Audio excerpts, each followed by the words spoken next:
सहसपुर का शहंशाह आखिर कौन? विकास के सवालों के बीच आगामी 2027 की एक नई उम्मीद सहसपुर का विधानसभा। यह सवाल आज सहसपुर विधानसभा की सियासी फिजाओं में चर्चा का विषय बना हुआ है। कारण राज्य गठन के 25 साल बाद भी क्या सहसपुर विधानसभा विकास की दौड़ में कोसों दूर ही नहीं बल्कि अछूता भी है।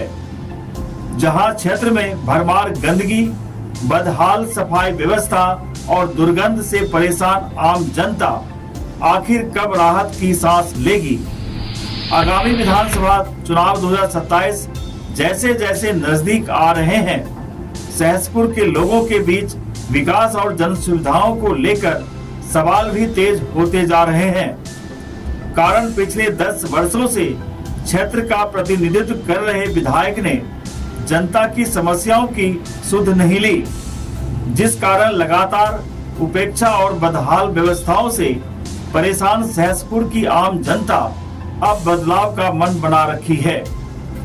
इन सवालों के बीच कांग्रेस पार्टी से दावेदारी कर रहे वरिष्ठ और अनुभवी नेता आर्येंद्र शर्मा का नाम भी चर्चाओं में जोरों पर है। अब ऐसे में सवाल यह है कि क्या आर्येंद्र शर्मा सहसपुर की जनता के लिए एक नई उम्मीद बनकर उभरेंगे? क्या 2027 चुनाव सहसपुर की राजनीति में बदलाव की नई इबारत लिखेगा या नहीं, यह देखना दिलचस्प होगा।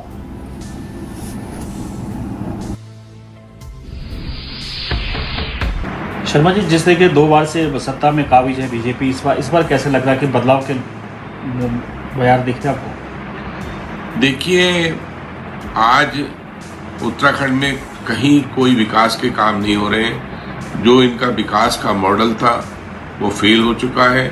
जनता त्राही त्राही कर रही है। कोई ऐसा वर्ग नहीं है कि जो हमारा युवा वर्ग हो, उस जो शिक्षित हैं, जो बेरोजगार बच्चे हैं, उनको कोई रोजगार नहीं है, महिलाओं के लिए सम्मान नहीं है, बेटियां सुरक्षित नहीं है और मजदूरों के लिए कोई मजदूरी नहीं है। ठेका प्रथा पर काम कराया जा रहा है। जबकि यहाँ पर जब हमारी सरकार थी कांग्रेस की, तो उसने 70% हर जो उद्योग में एक जियो किया था कि जो है हर फैक्ट्री में 70% ठेका प्रथा ही ना रखकर जो है उसको परमानेंट किया जाएगा। जिस तरीके से बीजेपी के कार्यकर्ता भी दबे स्वर में कहने लगे, जो एनडी तिवारी के जो विकास पुरुष थे उन्होंने काम किया, उसके बाद धरातल पर वास्तविक काम दोबारा नहीं दिखाई दिया, इस पर क्या कहें? देखिए, जो भी विकास होता है, आप कागजों में और इनके जमीन में बहुत अंतर दिखाई देता है इनके विकास में, और जो उस समय का विकास था वो आज भी जमीन पर धरातल पर दिखाई पड़ता है। उससे जो है आप कह सकते हैं कि कांग्रेस के समय विकास के अनेक उद्योग लगे, विकास के उस समय में सड़कें बनी, पुल बने, शिक्षा संस्थान बने, यूनिवर्सिटियां बनी। तो वो आज भी जो है जनता के दिल में है कि कांग्रेस विकास की सोच को रखती है और उसको आगे बढ़ाती है। शर्मा जी, एक अहम सवाल आपसे, तीसरी बार चुनाव के लिए तैयारी कर रहे हैं सहसपुर विधानसभा से, वहाँ का समस्या मेन समस्या ट्रेचिंग ग्राउंड, जिसका आज तक निजात नहीं मिल पाया लोगों को, इस पर क्या करें? देखिए, कूड़ा घर एक वहाँ की बहुत बड़ी समस्या है सैलापी की, और आसपास के लोग वहाँ जो है उससे बहुत पीड़ित हैं।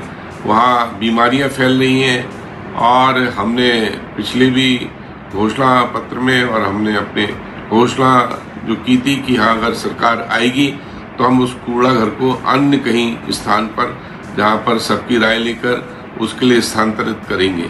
तो हमारा आज भी वही वायदा है, अगर सत्ता में आएंगे तो उस कूड़ा घर को वहाँ से जो है कहीं दूर जगह ले जाया जाए। शर्मा जी, हम सवाल होगा, सत्ता में आएंगे या विधायक बन के आते हैं? तो देखिए, अब ये तो पार्टी का निर्णय है कि कौन प्रत्याशी होगा, क्या होगा, और कांग्रेस का जो भी प्रत्याशी होगा, हम कांग्रेस की सरकार बनने पर उस कूड़ा को, उस घर को वहाँ से हटाएंगे।